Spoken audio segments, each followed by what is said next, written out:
Bismillahirrahmanirrahim. Assalamualaikum warahmatullahi wabarakatuh. Perkenalkan, nama saya Wahyudi. Saya dari D3 Keperawatan semester 2 ingin mempresentasikan tentang leptospira, yaitu leptospirosis. Hospes definitif leptospirosis yaitu tikus yang akan semakin memperbesar risiko penularan bakteri leptospira. Hospes perantara, hewan peliharaan seperti kucing, anjing, kelinci, kambing, sapi, kerbau, dan babi dapat menjadi hospes perantara dalam penularan leptospirosis. Nama penyakit: leptospirosis adalah penyakit zoonosis yang disebabkan oleh infeksi dari spesies Leptospira. Cara infeksi: menurut Faina et al. Tahun 1999, bakteri Leptospira sp yang berhasil menginfeksi manusia akan masuk ke sistem peredaran darah lalu menyebar ke berbagai organ tubuh dan berkembang biak terutama di dalam organ hati, ginjal, kelenjar mamai, dan selaput otak. Jika respon imunitas baik, humoral maupun seluler, bakteri Leptospira di dalam tubuh akan menurun jumlahnya bahkan menghilang. Sebaliknya, jika respon imunitas kurang baik, maka bakteri Leptospira dapat hidup menetap di dalam organ ginjal, otak, hati, uterus, ataupun mata. Morfologi spesiesnya: Leptospira diklasifikasikan menjadi dua spesies, yaitu L. interogens dan L. biflexa, terdiri dari strain patogen dan non-patogen. Masing-masing spesies memiliki serovar yang dibedakan dengan aglutinasi antibodi. Spesifitas serovar dipengaruhi oleh antigen lipopolisakarida atau LPS. Namun, saat ini Leptospira diklasifikasikan menjadi sejumlah spesies yang dibagi berdasarkan tingkat keterkaitan genetik. Terdapat 4 nama spesies Leptospira, diantaranya adalah patogen atau L. interogens, non-patogen saprofit atau L. biflexa, dan spesies patogen yang belum ditentukan, yaitu L. inadai. Siklus hidup: Leptospira merupakan spirochaeta yang paling mudah dibiarkan, tumbuh paling baik pada keadaan aerob pada suhu 28-30 derajat Celcius, dan pada pH 7,4. Media yang bisa digunakan adalah media semi-solid yang kaya protein, misalnya media flash atau stuart. Lingkungan yang sesuai untuk hidup Leptospira adalah lingkungan lembab seperti kondisi pada daerah tropis.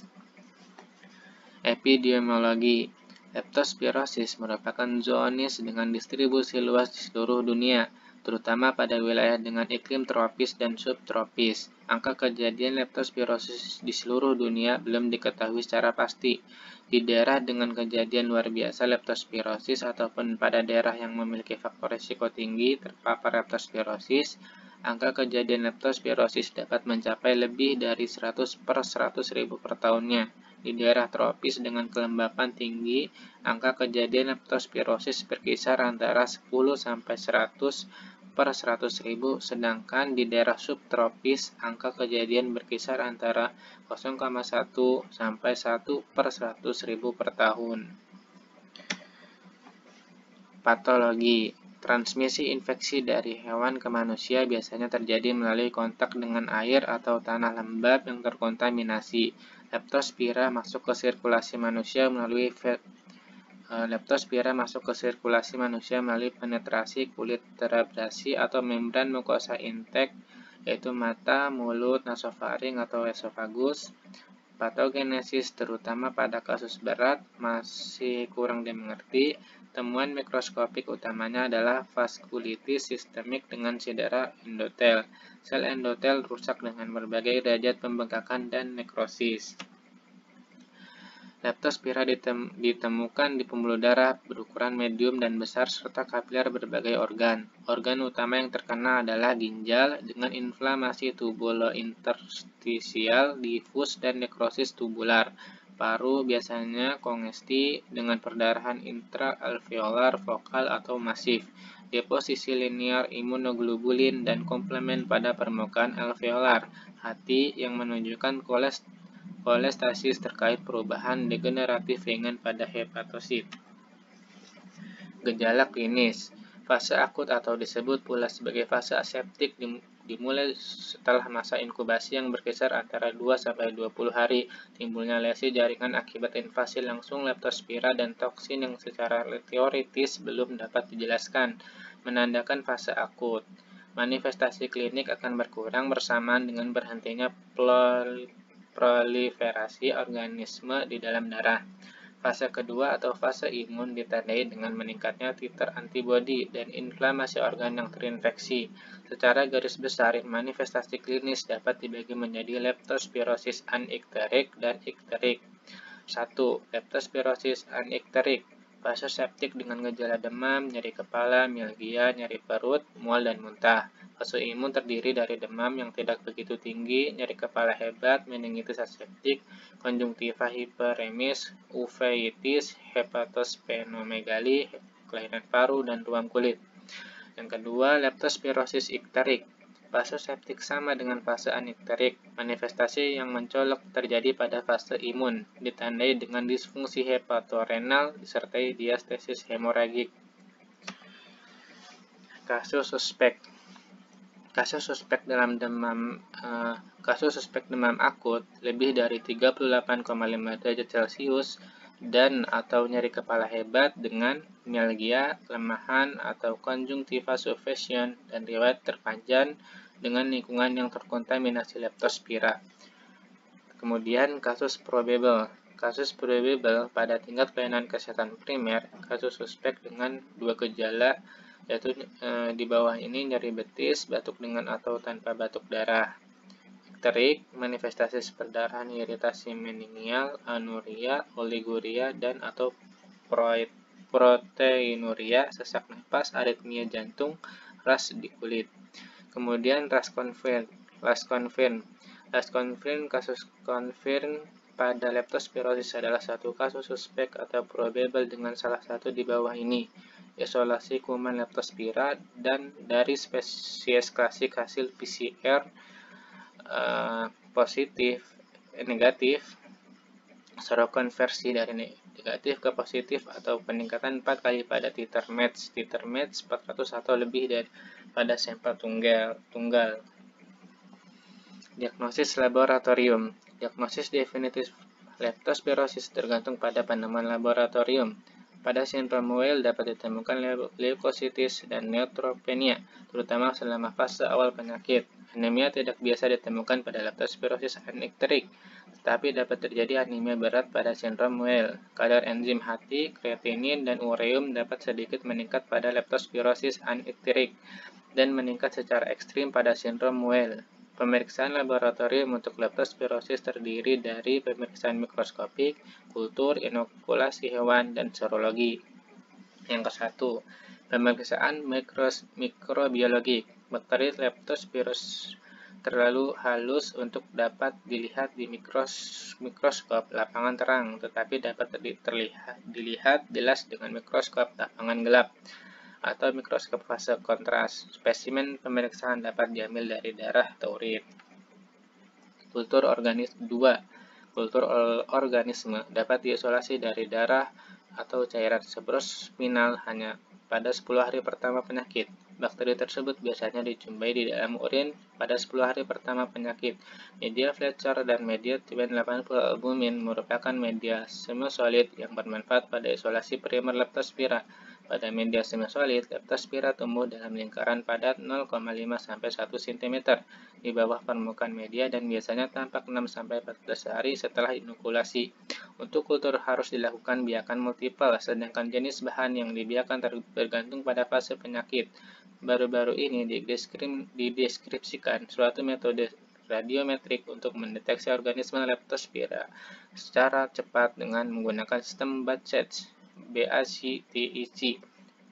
Johnson Laboratories. Dengan sistem ini, leptospira dideteksi pada darah manusia setelah inkubasi 2-5 hari. Yang ketiga, inokulasi. Hewan teknik yang sensitif untuk isolasi leptospira meliputi inokulasi intraperitoneal pada marmot muda. Dalam beberapa hari dapat ditemukan leptospira di dalam cairan peritoneal. Setelah hewan ini mati, 8-14 hari ditemukan lesi hemoragik pada banyak organ. Serologi, diagnosis laboratorium leptospirosis terutama didasarkan atas pemeriksaan serologi macroscopic slide agglutination test merupakan pemeriksaan yang paling berguna untuk rapid screening. Pemeriksaan gold standar untuk mendeteksi antibodi terhadap Leptospira interrogens, yaitu Microscopic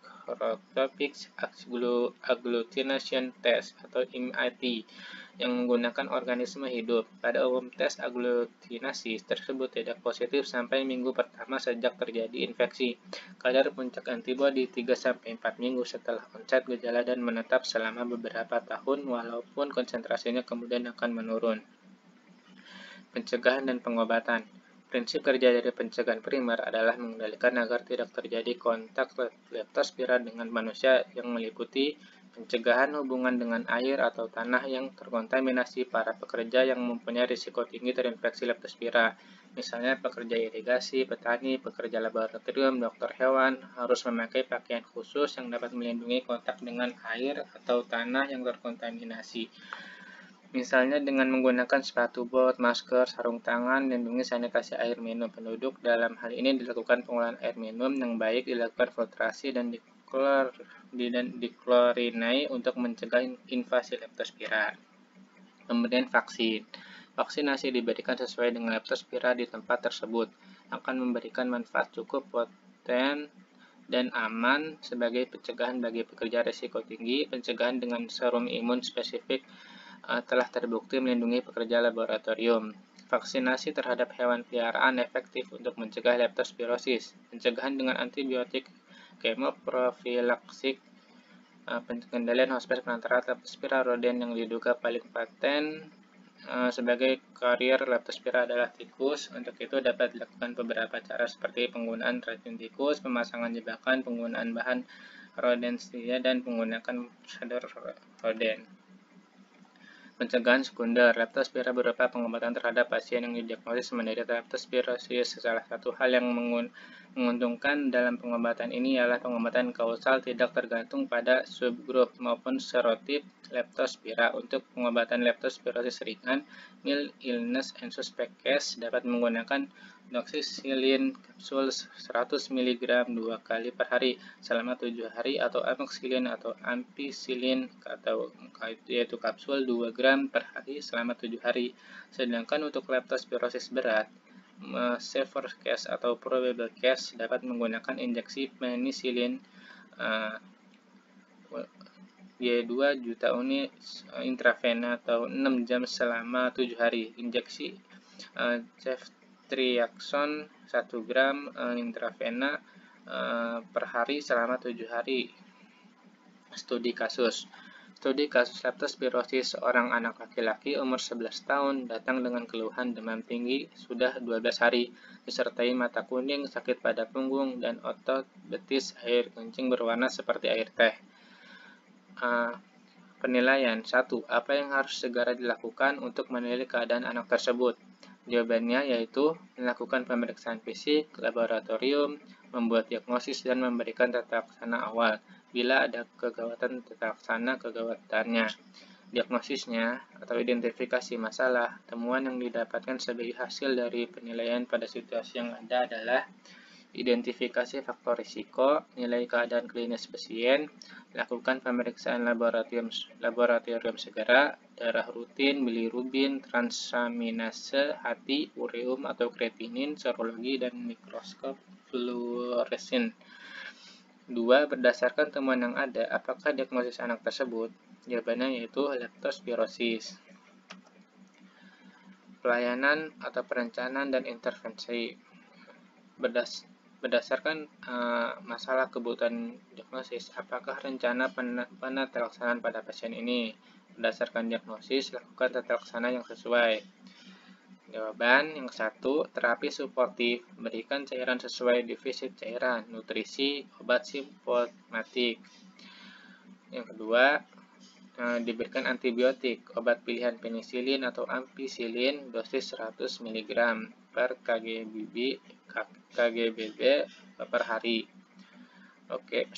Penilaian ulang. Sebelum dilakukan tindakan, apakah rencana Anda selanjutnya untuk ibu atau orang tua, jawaban edukasi orang tua tentang penyakitnya, pengobatannya, penularannya, dan kemungkinan komplikasi. Cukup sekian yang dapat saya presentasikan. Kurang lebihnya mohon maaf. Wassalamualaikum warahmatullahi wabarakatuh.